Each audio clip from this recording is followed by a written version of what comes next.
Hari ini saya akan jelaskan spread. Apa itu spread? Dalam Beginners for Forex 101 ya. Jadi teman-teman yang masih pemula bisa banget tonton playlist saya, termasuk playlist untuk beginner 101 ini ya. Jadi teman-teman bisa mempelajari setiap terminologi dasar dalam Forex. Langsung aja kita bahas mengenai spread. Spread ini sebenarnya apa sih? Apa yang kita anggap sebagai sebuah spread? Dan teman-teman pasti nggak asing ya ngelihat tulisan-tulisan seperti spread ini mulai dari 0,5, spread raw spread, spread rendah, komisi tidak ada, spread dan lain-lain sebagainya. Nah, sekarang apa itu spread ya? Spread itu sebenarnya ya perbedaan atau disparitas ya. Perbedaan yang mendasar antara bid price dengan ask price. Jadi sebenarnya sama seperti kemarin kalau misal teman-teman ada tonton video tentang bid ask price, ya perbedaannya itu kita anggap sebagai spread. Tapi kenapa spread ini ada? Itu intinya. Kenapa spread ini ada? Jawabannya adalah spread ini ada karena broker butuh juga mendapatkan keuntungan. Mereka kan broker ya, seperti teman-teman nih. Kalau misalnya membrokeri sesuatu atau menjembatani sesuatu, ada orang ingin jual ayam. Teman-teman tahu dia penjual ayam, teman-teman tahu juga ada si pembeli ayam. Nah, si penjual ayam ini mau dipertemukan sama si pembeli ayam. Jadi sebagai penengah ya, sebagai middleman, kita ini kan kadang mintalah bagian sedikit. Ayolah dari satu ayam yang dijual, bagilah ke saya 2.000. Nah, itu sebenarnya spread itu. Ya, spread ini adalah ya kita bisa anggap bentuk dari cost of trading ya.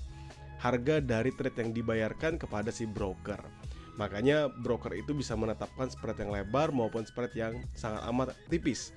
Kenapa ya? Karena memang mereka lah yang menentukan dan juga terkadang dilihat dari jumlah volume yang terjadi. Begitu. Nah, kita akan masuk ke section kedua. Apa section kedua kita? Section kedua kita adalah bagaimana spread ini bisa mempengaruhi trade. Kadang orang bingung, kenapa sih penting banget kita mengetahui tentang spread? Kenapa kok kita perlu banget tahu spread ini berapa? Karena ternyata spread ini bisa mempengaruhi trade-nya kita. Kenapa?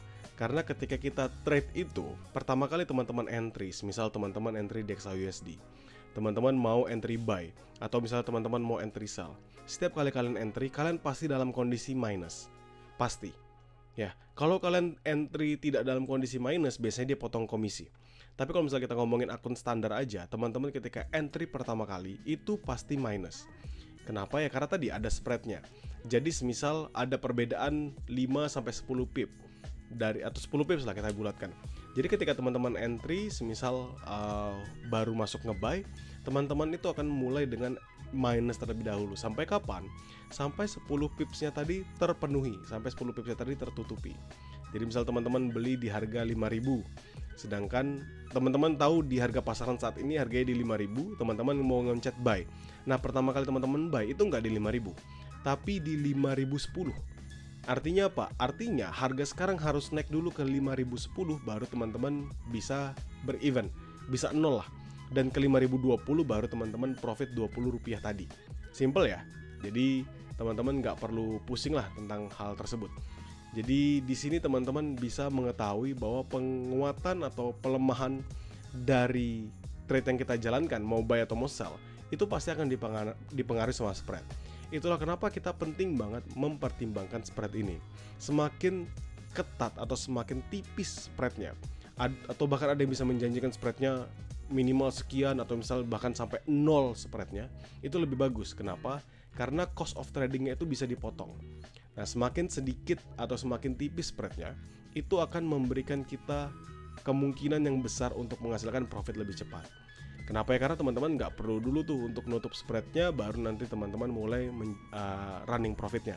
Ya, simpelnya seperti itu. Nah, sekarang kita akan masuk ke section ketiga. Section ketiga tuh apa sih? Ada yang namanya fix dan variable spread. Ya, fix and variable spread. Apa sih bedanya fix dan variable spread? Sebenarnya sederhana sih. Kalau misalnya ada fixed spread sama ada variable spread atau floating spread, itu biasanya tergantung dari market condition. Ada memang broker yang memberikan, oh saya pasti bisa kasih fixed spread. Maksudnya apa? Saya kalau misalnya tetapkan minimalnya dia 0,5, ya dia akan misalnya gini, spread mulai 0,5. Ya, saya paling rendah itu pasti akan ada di 0,5 begitu. Dan semisal maksimalnya berapa itu juga ada. Tapi ada juga yang namanya variable spread. Ini artinya apa? Ini kalau misal teman-teman trading, terkadang dalam momen-momen tertentu itu bisa fluktuatif. Semisal lagi high liquidity, jadi pergerakan lagi ramai, volume lagi terbuka lebar dan lain sebagainya, lama-kelamaan spreadnya semakin lama semakin mengecil, bahkan bisa mendekati 0.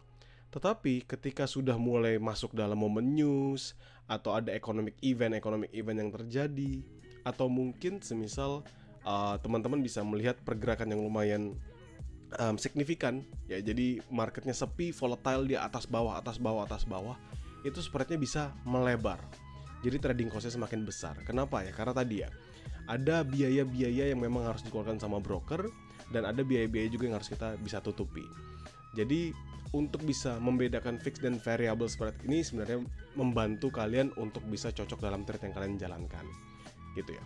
Dan selanjutnya adalah factor. Kita masuk ke section keempat. Section keempat kita apa sih? Apa sih yang mempengaruhi? Apa yang mempengaruhi spread? Ya, apa sih sebenarnya yang mempengaruhi spread? Sebenarnya banyak teman-teman. Karena spread itu kan nggak static dia, nggak bergerak sedemikian rupa atau bergerak hanya dalam garis lurus aja. Dia bisa bergerak melebar, menipis, mengecil begitu ya. Kenapa? Satu, liquidity. Pasti tadi saya sudah jelaskan liquidity. Semakin liquid sebuah pairnya, misalnya Euro USD, GBP USD, USD JPY, maka seperti itu pasti akan lebih tight ya, lebih ketat. Jadi lebih bagus kalau misalnya kita mau trading kan. Nah, berbeda dengan exotic pairs, misalnya teman-teman trade di USD MXN, USD ZAR yang aneh-aneh begitu, yang jarang banget ada liquidity yang kuat di dalam pasarnya, itu pasti akan lebih lebar spreadnya. Lalu volatility, tadi sudah saya jelaskan juga bahwa ketika major economic announcement atau misal ada news, itu bisa aja spread itu melebar. Karena apa ya? Karena risikonya semakin besar kan. Jadi spreadnya ikut melebar, dan teman-teman juga bisa melihat itu ketika news. Teman-teman coba cek deh broker kalian masing-masing. Ketika lagi news, apakah spreadnya tiba-tiba melebar atau enggak. Begitu. Dan time of the day ya. Biasanya di momen-momen US session atau misalnya overlap gitu, mulai ada pengetatan kembali. Jadi spreadnya mengecil kembali.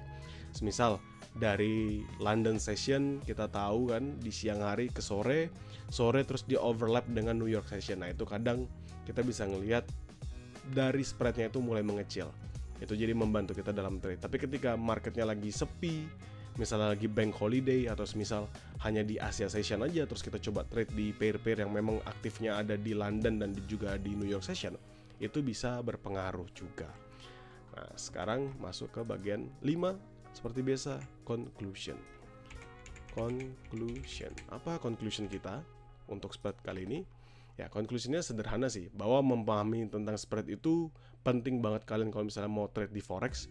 Makanya terkadang orang itu kalau memilih broker, dia punya banyak penilaian. Kenapa sih saya harus milih broker ini? Kenapa? Apakah kita bisa ngeliat dia punya spread yang kompetitif? Apalagi kalau misalnya kompetitif spreadnya itu terjadi di currency pair yang kita perdagangkan. Oke, misalnya dia bilang kami bisa ngasih spreadnya 0, tapi di USD MXN yang ngapain? Kan kita trade-nya misal di Euro USD, ya kita coba cari yang di Euro USD begitu. Terus misal cocok nggak nih kalau misalnya kita spreadnya ini bisa ngefix, atau misalnya at least nggak terlalu melebar ketika lagi high liquidity periods, misalnya dalam kondisi news, misalnya dalam major economic event dan lain sebagainya.